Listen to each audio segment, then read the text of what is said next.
বাড়িওয়ালা নাই রে বাড়ি নাই রে দুনিয়াতে, বাড়িওয়ালা নাই রে বাড়ি নাই রে দুনিয়াতে। কিন্তু আল্লাহ রাব্বুল আলামিন হজ নসিবে রাখেন নাই, তার পূর্বেই তিনি পৃথিবী থেকে বিদায় নিয়েছেন। আব্দুল কাদের হাওলাদার ভাইয়ের অসংখ্য গান রয়েছে, যে গানগুলো মানুষকে কাঁদায় এবং আজীবন কাঁদাবে। মানে সবার সাথে মিশতো, এই জিনিসটা সব থেকে ভালো ছিল। তো ওইখান থেকে উনি বলতেছে আপনার সঙ্গীত, আপনার যেহেতু কণ্ঠ ভালো, আপনার তো ইচ্ছা করলে ইসলামের সঙ্গীত অঙ্গনে কাজও করতে পারে। ইসলামী সাংস্কৃতিক অঙ্গনের অন্যতম গীতিকার জনাব আব্দুল কাদের হাওলাদার, যিনি বাড়িওয়ালা নাইরে বাড়ি, একদিন তোমার নাম মসজিদে হবে এলান সহ অসংখ্য জনপ্রিয় সঙ্গীতের সফল গীতিকার।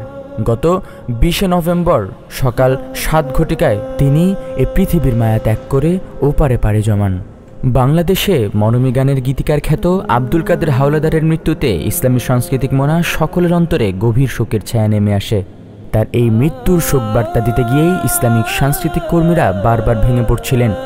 তার মধ্যে অন্যতম কাজী আল আমিন, যিনিও কিছুদিন আগে তার মৃত্যুর শোকবার্তা ফেসবুক পোস্টের মাধ্যমে লিখেছিলেন।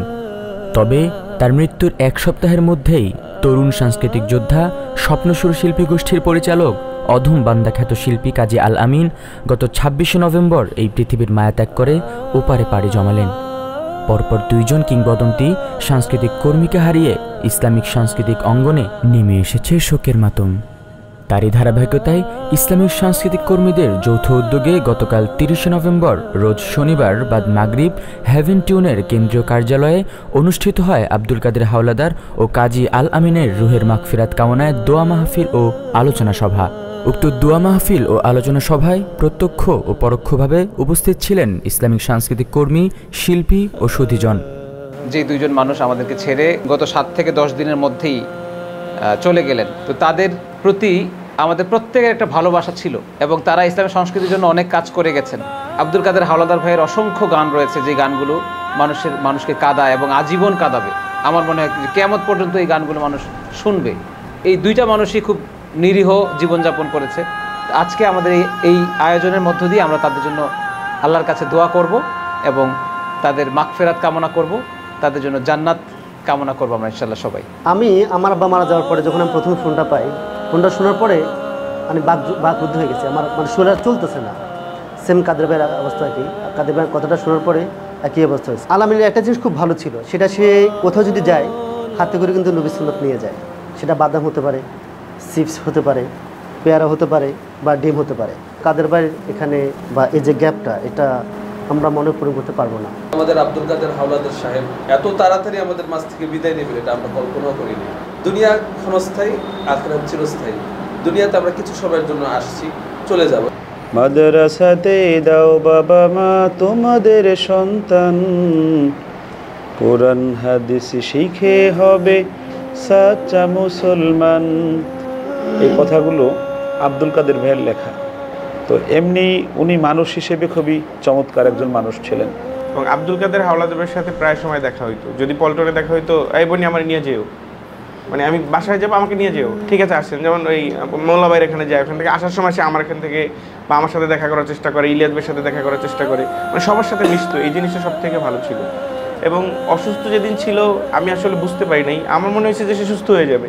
এবং আমি তাকে এটা বলছি যে আপনি সুস্থ হয়ে যাবেন ইনশাল্লাহ, আল্লাহর উপরে ভরসা রাখেন। তো উনি একটা কথা বলছিল যে এখন আপনারা আমার পাশে দাঁড়ান, সুস্থ হয়ে আপনাদের পাশে দাঁড়াবো। আসলে আলামিন ভাইয়ের বিষয়ে যদি বলি, অনেক কিছু বলার আছে। আসলে আমি এই অঙ্গনে ছিলাম না একটা সময়। তো তার বিষয়ে একটা কথা হচ্ছে, যখন একসাথে চলতাম, একসাথে তো শোনা হয়েছি একই গ্রামে, আমি কিন্তু অনইসলামিক যে গান বাদ্য হইতো ওইখানে আমি গানও গাইতাম।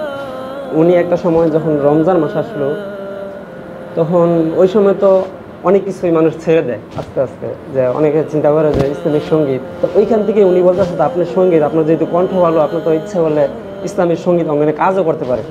এই পরামর্শটা দিলেন। আব্দুল কাদের হাওলাদার ও মরহুম কাজী আল আমিন। আমরা এখন আছি হেভেন টিউনে।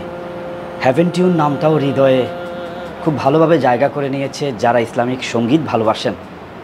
ওনার ছেলে মেয়ে 2 জনকে চেনে না ইসলামিক অঙ্গনে এমন লোক নেই। আমার মনে পড়ে লাস্ট টাইম যখন আমি আব্দুল কাদের হাওলাদার সাহেবের সাথে কথা বলি, কেমন আছো, সবসময় খবর নিতেন। শেষ যখন বাংলাদেশে আসলাম, এই হজ কাফেলায় ওনাকে দাওয়াত করেছিলাম যে ওনার আকুতি যেহেতু মদিনায় যাওয়া, আমরা সবাই মিলে ওনাকে হজে পাঠাবো। কিন্তু আল্লাহ রাব্বুল আলামিন হজ নসিবে রাখেন নাই, তার পূর্বেই তিনি পৃথিবী থেকে বিদায় নিয়েছেন। সকলেই এক পর্যায়ে আব্দুল কাদের হাওলাদার ও কাজী আল আমিনের স্মৃতিচারণ করতে গিয়ে আবেগ আপ্লুত হয়ে পড়েন। পরিশেষে মোনাজাতের মাধ্যমে দোয়া মাহফিল ও আলোচনা সভার সমাপ্তি হয়।